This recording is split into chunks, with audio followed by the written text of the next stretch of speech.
Assalamualaikum warahmatullahi wabarakatuh. Perkenalkan, nama saya Arvin Azhar Ramadan. Di sini saya ingin mempresentasikan tentang penawaran dan permintaan uang.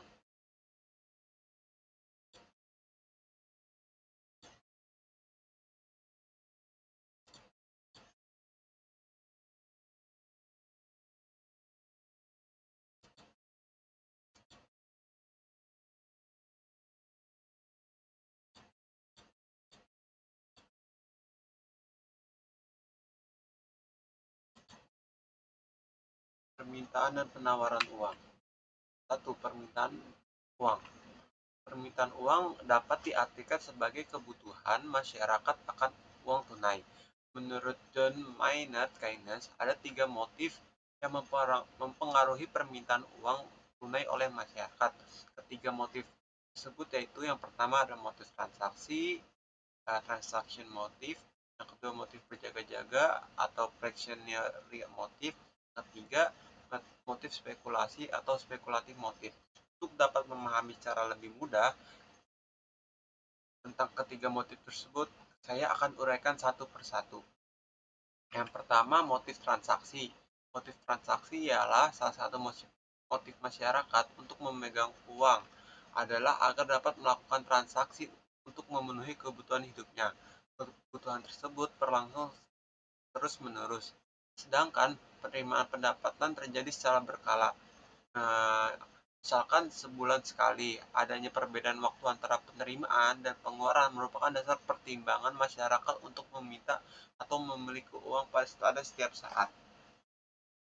Motif transaksi yaitu adalah motif untuk melakukan kegiatan transaksi perdagangan seperti tukar-menukar barang atau membeli barang kebutuhan pokok.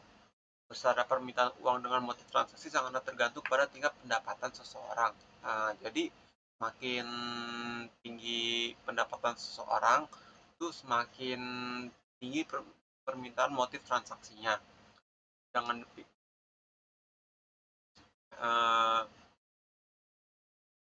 di sini ada rumus dari motif transaksi yaitu MT sama dengan KY. Uh, MT MT adalah kebutuhan transaksi, K adalah suatu proporsi konstan 0 kurang dari K atau kurang dari 1, Y sama dengan tingkat pendapatan nasional. Dua, motif berjaga-jaga. Motif berjaga-jaga yaitu motif menyimpan uang untuk kegiatan berjaga-jaga atau membiayai hal-hal yang tak terduga.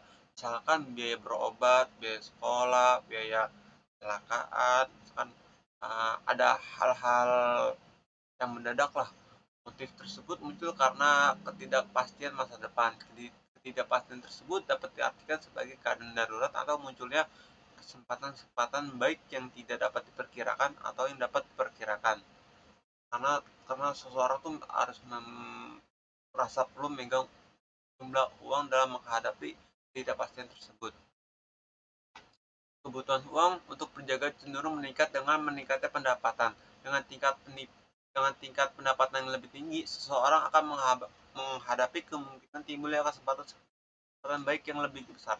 Jadi itu pendapatannya lebih tinggi, jadi uh, motif berjaga-jaganya tuh uh, lebih tinggi juga karena tergantung pendapatan. Terus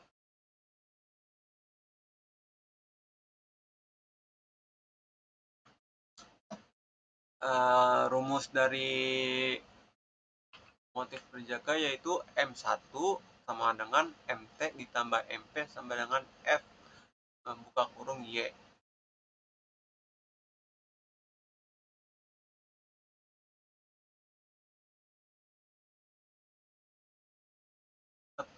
Penjelasannya M1 adalah permintaan uang yang dilandasi motif transaksi dan berjaga-jaga. MT sama dengan permintaan uang dengan motif transaksi.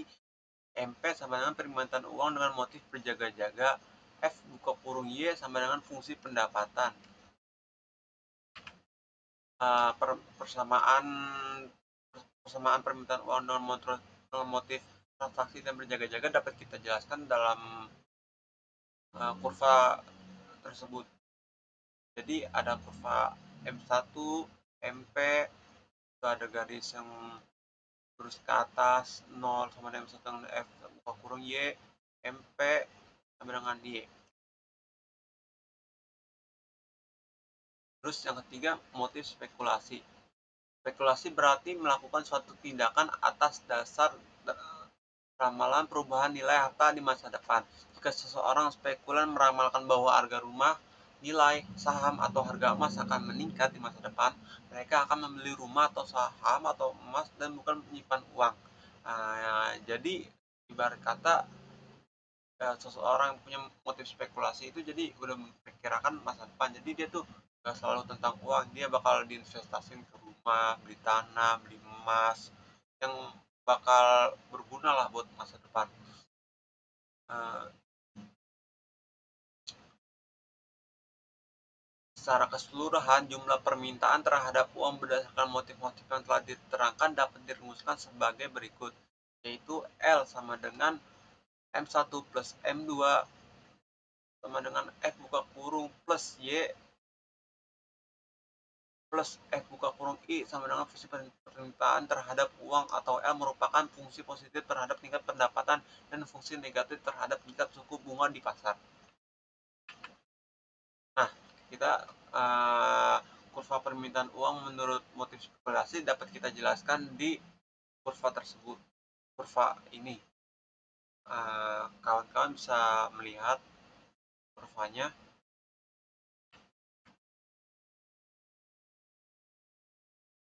Terus kita lanjut ke materi kurva permintaan uang. Kurva permintaan atau demand curve ialah kurva yang menggambarkan hubungan antara harga dan jumlah barang yang diminta. Sesuai dengan hukum permintaan, maka bentuk kurva permintaan melereng dari kiri ke atas ke kanan bawah atau dari kanan bawah ke atas.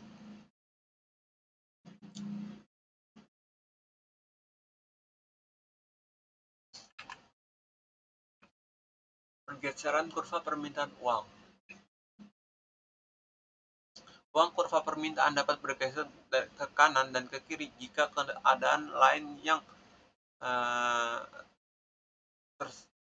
terus paribus tidak dipenuhi. Apabila pendapatan seorang bertambah, maka permintaan barang yang akan dibeli juga bertambah, sehingga kurva bergeser ke kanan. Sebaliknya, apabila pendapatan seseorang berkurang, maka permintaan juga akan berkurang. Jadi bisa disimpulkan tuh, jadi kalau pendapatan kita bertambah, maka permintaan juga akan bertambah. Nah, kalau permintaannya kurang, eh pendapatannya berkurang, jadi jumlah permintaannya juga berkurang karena mereka bakal irit-irit. Nah, ini bakal saya jelaskan di kurva berikutnya, itu kurva permintaan. Nah, kawan-kawan bisa melihat kurvanya, itu ada OP sama dengan tingkat harga, jumlah permintaan mula-mula, jumlah permintaan setelah pendapatan berkurang, ada jumlah permintaan setelah pendapatan bertambah, ada kurva permintaan setelah pendapatan berkurang, terus juga ada kurva permintaan setelah pendapatan bertambah. Terus selanjutnya ada faktor-faktor yang mempengaruhi permintaan uang. Yang pertama, pembelanjaan negara, yaitu besar kecilnya belanja negara yang berkaitan dengan pendapatan nasional. Terus yang kedua, cepat atau lambatnya peredaran uang. Yang ketiga, motif masyarakat dalam memiliki uang. Selanjutnya adalah penawaran uang. Penawaran uang lebih populer dinatakan dengan istilah jumlah uang yang beredar. Dalam laporan data statistik, jumlah uang yang beredar biasanya dilambangkan dengan huruf M besar. Di sini ada beberapa definisi yang berbeda mengenai jumlah uang yang beredar tergantung dari tingkat likuiditasnya. Pada umumnya, uang beredar didefinisikan sebagai berikut, yaitu M1 adalah uang kertas dan logam atau kartal ditambah simpanan dalam bentuk rekening koran atau uang geral atau demand deposit. Yang kedua, M2 adalah M1 plus tabungan plus deposit berjangka atau time deposit pada bank-bank umum. M3 adalah M2 plus tabungan plus deposit berjangka pada lembaga-lembaga bukan bank atau non-bank. Secara sederhananya, penawaran uang atau jumlah uang yang beredar terdiri atas uang logam, uang kertas, simpanan, giro, jangka, berbagai macam tabungan, dan rekening valuta asing milik swasta domestik. Uang dipengaruhi oleh pemerintah dengan berbagai kebijakan yang ditetapkan oleh lembaga. Lembaga yang biasanya bertanggung jawab mengatur dan menjalankan kebijakan khusus kebijakan moneter adalah bank sentral. Kurva penawaran uang umumnya memiliki slope positif, seperti halnya kurva permintaan uang. Jumlah uang yang beredar juga dipengaruhi oleh tingkat harga dan tingkat bunga. Pergeseran kurva penawaran uang. Faktor-faktor yang mempengaruhi pergeseran kurva penawaran uang adalah tingkat bunga. Pertama ada tingkat bunga, yaitu merupakan faktor utama yang mempengaruhi jumlah uang yang beredar dalam perekonomian. Jika tingkat bunga terlalu tinggi, dunia usaha akan lesu. Terus yang kedua, tingkat inflasi. Inflasi yang tinggi dapat melumpuhkan perekonomian, daya beli masyarakat menjadi rendah, dan perusahaan tidak dapat menjual barang dan jasa yang ditawarkannya. Terus yang ketiga, ada tingkat produksi dan pendapatan nasional. Bila tingkat produksi dan pendapatan nasional rendah, pemerintah mungkin akan memperbanyak jumlah uang yang beredar dengan tujuan untuk menggairahkan dunia perbankan dan dunia usaha melalui peningkatan suku bunga dan peningkatan harga. Yang keempat, kondisi kesehatan dunia perbankan. Setiap bank harus memiliki cadangan uang yang cukup untuk menjaga dana nasabah agar tetap aman. Bank Indonesia menetapkan tingkat cadangan tertentu yang sekaligus menjadi pengukur kesehatan bank. Nilai tukar rupiah. Jika nilai tukar rupiah menurun, pemerintah akan menurunkan jumlah rupiah yang beredar. Sehingga sesuai hukum keseimbangan permintaan dan penawaran, tingkat bunga akan naik dan nilai rupiah akan terangkat. Penawaran uang merupakan suatu variabel ekonomi yang mempengaruhi yang pertama suku bunga, yang kedua nilai tukar, ketiga inflasi, dan keempat output barang dan jasa.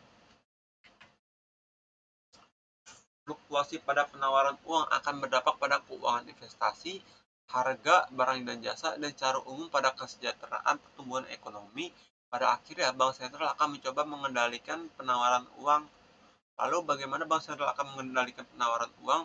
Sebelum menjawab pertanyaan ini, kita harus tahu dulu faktor yang mempengaruhinya itu apa dan bagaimana bank sentral menaikkan atau menurunkan JUB. Kita sini akan mengidentifikasi bagaimana proses terjadinya monetary base yang menjadi penawaran uang, yaitu ada tiga motif dalam penawaran uang ini, yaitu pertama bank sentral, kedua lembaga keuangan atau bank umum, yang ketiga lembaga keuangan non-bank. Dalam penawaran uang, memang bank sentral memegang kendali atas monetary base dan money supply. Tapi hal ini tidak cukup karena bank umum dan lembaga keuangan non-bank juga punya peran yang penting dalam menentukan jumlah uang yang beredar. Kita bisa lihat uh, kurva dari penawaran, yaitu jumlah barang. Sini saya memberi sebuah kurva, tapi mohon maaf gambarnya agak buram. Kita bisa lanjut. Faktor yang mempengaruhi penawaran uang yaitu ada 6. Pertama, semakin tinggi tingkat bunga, semakin sedikit jumlah uang yang beredar. Terus yang kedua, semakin rendah tingkat bunga, semakin banyak jumlah uang yang beredar. Yang ketiga, semakin tinggi pendapatan masyarakat, semakin banyak uang yang beredar. Karena semakin sering melakukan transaksi, semakin banyak pada jumlah penduduk, semakin banyak dan semakin cepat uang beredar. Yang kelima, keadaan geografis di perkotaan lebih cepat dan lebih banyak jumlah uang yang beredar dibanding perdesaan. Yang terakhir, keenam, struktur ekonomi negara agraris berbeda dengan negara industri. Peredaran uangnya lebih cepat dan lebih banyak karena pengusaha iptek penduduk, iptek negara yang lebih maju, lebih banyak dan lebih cepat uang beredar dibandingkan dengan negara yang menerapkan teknologi yang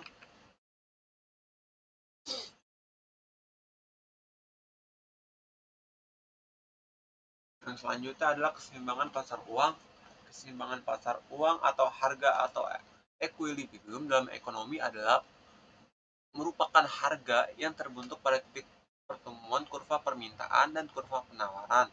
Terbentuknya harga dan kuantitas keseimbangan di pasar merupakan hasil kesepakatan antara pembeli dan penjual, di mana kuantitas yang diminta dan yang tidak ditawarkan sama besarnya. Jika keseimbangan ini telah tercapai, biasanya titik keseimbangan ini akan bertahan lama dan menjadi patokan pihak pembeli dan pihak penjual dalam menentukan harga. Terus masalah hubungannya dengan barang ekonomis, karena barang ekonomis adanya langkah dan berguna untuk memperoleh diperlukan pengorbanan uang dengan bantuan harga. Harga ialah perwujudan nilai tukar atas suatu barang atau jasa yang dinyatakan oleh uang. Oleh sebab itu, harga merupakan nilai tukar objektif barang jasa, dan nilai tukar objektif itu sendiri adalah harga pasar. Otomatis akan tetap melalui suatu proses mekanisme pasar, yakni tarik menarik antara pembeli dengan permintaannya dan kekuatan penjual dengan penawarannya. Nah, di sini ada rumus keseimbangan pasar. Kita bisa lihat sendiri, rumusnya Q2 sama dengan Q1. Jadi itu balance lah. Terangannya, QD sama dengan jumlah permintaan, Q sama dengan jumlah penawaran, E sama dengan titik keseimbangan, PE sama dengan harga keseimbangan, dan QE dengan jumlah keseimbangan.